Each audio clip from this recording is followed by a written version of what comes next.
everyone, I'm Haley, the pattern designer here at Seamwork, and welcome to the Ani Trousers class.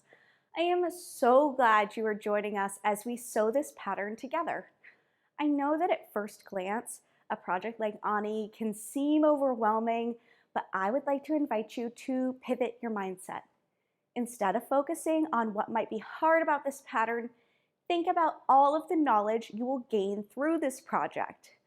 I promise I will break everything down into easy to understand steps so you will feel your confidence building with each and every stitch. Let's take a look at the pattern and talk about all the cool skills that you'll learn.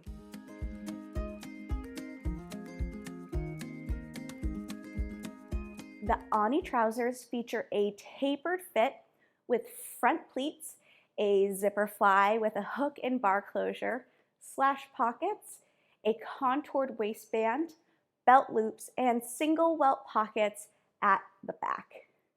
In this sew-along class, we'll help you select your fabric, gather your supplies and helpful tools, and of course, sew each step, including all of the tricky parts, like the zipper fly, welt pockets, and the waistband. The best thing about this class is you are never in it alone. You can connect with other sewists in the Seamwork community and chat about choosing fabric, selecting a size, and sewing up your Ani trousers. It is a great place to ask questions and of course, cheer each other on. I'll see you over in the Seamwork classroom.